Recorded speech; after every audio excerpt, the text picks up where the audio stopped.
अरे मम्मी जी, क्या हुआ? आप इतने परेशान क्यों हो? हाँ मम्मी जी, आपको तो पसीना भी बहुत आ रहा है। आपकी तबीयत तो ठीक है ना? चलिए हॉस्पिटल चलते हैं। बताइए ना। वो मेरी अलमारी, क्या अलमारी माँ जी? वो मेरी अलमारी में से पूरे 50,000 रुपये गायब है। क्या? 50,000 रुपए? हाँ, वो कल तक तो वहीं थे और जब आज मुझे ज़रूरत पड़ी पैसों की और निकालने के लिए गई तो वहाँ नहीं थे। लेकिन माँ जी, ऐसा कैसे हो सकता है? हम दोनों तो इतने दिन से घर पर ही हैं और कोई बाहर से भी नहीं आया है, तो चोरी कौन कर सकता है? मुझे लगता है घर के किसी आदमी ने ही पैसे निकाले हैं। एक मिनट, ये इतनी महंगी घड़ी तुमने कब ली? ओह, ये तो मैंने ऑनलाइन मंगाई थी, आज ही आई है। ये तो बहुत महंगी होगी ना? हाँ, ओरिजिनल ब्रांड है ना, इसलिए महंगी है। कुछ समझे अब माँ जी? क्या समझूं? तुम दोनों ये कैसी बातें कर रहे हो? मुझे कुछ समझ में नहीं आ रहा। मैं समझाती हूँ आपको। आपके अलमीरा से पैसे चोरी होना, इतनी महंगी घड़ी इसके हाथ में होना, ये कोई इत्तेफाक नहीं हो सकता। दाल में कुछ काला है। ये क्या बकवास कर रही हो तुम? मतलब तुम मुझ पे चोरी का इल्जाम लगा रही हो? देखा मम्मी जी, चोर की दाढ़ी में तिनका। अब तो इसने खुद ही कबूल कर लिया कि चोरी इसी ने की है। वैसे भी सेविंग के नाम पे ना ये कुछ नहीं करती है, बेफिजूल के खर्चे करवा लो। पैसे की ना इसको कोई कदर नहीं है। तुम्हें नहीं लगता तुम कुछ ज्यादा ही बोल रही हो? चुप, एकदम चुप। कौन सच बोल रहा है और कौन झूठ बोल रहा है, ये तो सब मुझे तुम्हारी हाथ में बंधी हुई घड़ी से पता चल रहा है।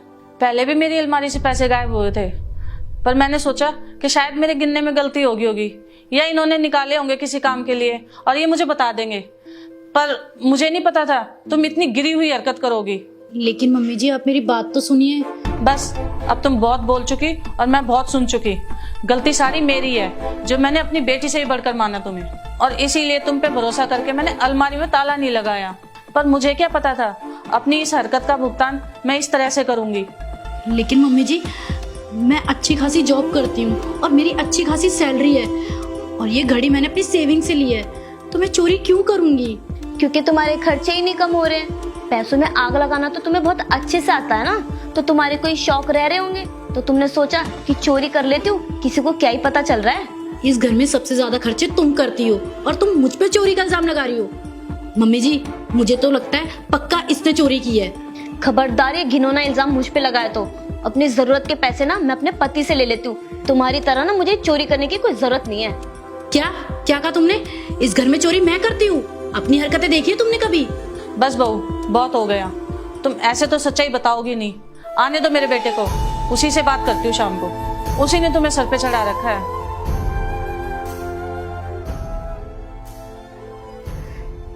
क्या मिला तुम्हें ये सब करके? देखो, तुम ये बात अच्छे से जानती हो और मैं भी जानती हूँ कि इस घर में जितनी भी चोरियां होती हैं वो तुम करती हो। तुम बस इंतजार करती हो कि मम्मी कब सोएगी या कब बाहर जाएंगी। मैं इसलिए चुप रहती हूँ कि इस घर में लड़ाइयाँ ना हो, लेकिन तुम तो अपनी गलतियां बढ़ाती ही जा रही हो। ओह, तो तुम्हें पता चल गया है कि चोरी मैंने की है। पर अफसोस, तुम तो मेरा कुछ कर पाओगी नहीं, क्योंकि मम्मी जी को तो यही लगता है ना कि चोरी तुमने की है, और तुम्हारे पास कोई सबूत भी नहीं है मेरे खिलाफ। तो बेहतर यही होगा कि ज्यादा होशियार बनने की कोशिश मत करो।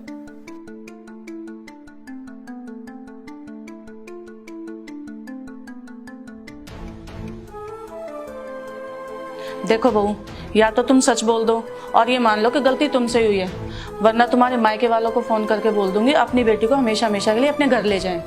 मम्मी जी, चोरी मैंने नहीं की है, चोरी तो इसने की है। हे भगवान, कैसा जमाना आ गया है। एक तो गलती करो, ऊपर से बेकसूर पे इल्जाम लगाओ। फिर से झूठ। अरे क्यों इस बेचारी को इस मामले में घसीट रही हो? मम्मी जी, आपको मेरी बातों पे यकीन नहीं होता ना? रुकिए, मैं आपको कुछ दिखाती हूँ। ये देखिए। जी माँ, आपने जैसे मुझे कहा था ना, मैंने बिल्कुल वैसे किया है। अब मुझ पर कोई शक भी नहीं करेगा, ये सिर्फ आपकी वजह से। और वो पैसे भी मेरे और इस घर पर राज भी मेरा। माना उसको तो धक्के मार के घर से बाहर ही निकाल देंगी। देखा मम्मी जी, ये है इसकी सच्चाई। इतना बड़ा विश्वासघात। बहू, मुझे माफ कर दे, मैं इसकी बातों में आ गई थी। ना मैंने सच देखा, ना झूठ देखा, और ना ही कोई सबूत देखा। बस मैंने तुझ पे खामखा इल्जाम लगा दिया। बहू, गलती तो मेरी है, मैं इसको भोली समझती रही, और शायद ये नहीं जानती कि झूठ के पैर नहीं होते, सच्चाई तो कभी ना कभी सामने आ ही जाती है। मम्मी प्लीज मुझे माफ कर दो। मैं आपसे प्रॉमिस करती हूँ कि आगे से गलती दोबारा कभी नहीं होगी। चुप! एक तो अपने घर में चोरी करती है, ऊपर से झूठी माफी भी मांगती है। बहू, तुम पुलिस को फोन करो, इसकी किए की सजा तो मैं इसको दिलवा के रहूंगी। जी मम्मी जी, देखा तुमने, बुरे काम का यही नतीजा होता है। एक तो तुमने अपने घर में ही चोरी करी और फिर इल्जाम लगाया, और फिर ऊपर से झूठ भी बोला, और उस झूठ को छुपाने के लिए तुमने 100 झूठ और बोले, और पैसों के लालच में तुम इतनी अंधी हो गई कि तुम्हें सही और गलत में फर्क ही नजर नहीं आया। मम्मी प्लीज मुझे माफ कर दो। मैं आपसे प्रॉमिस करती हूँ कि आगे से ये गलती दोबारा कभी नहीं होगी। माफी?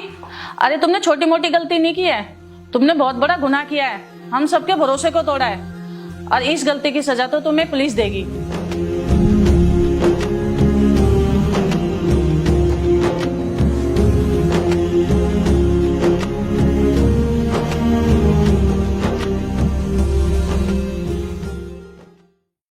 तो अभी जो आपने वीडियो देखी, इस वीडियो में बहुत इंपॉर्टेंट मैसेज है, तो इस वीडियो को आप अपने दोस्तों के साथ, अपनी फैमिली के साथ शेयर कीजिए और लाइक कमेंट कीजिए, और ऐसी और वीडियोस के लिए हमारा पेज फॉलो कीजिए।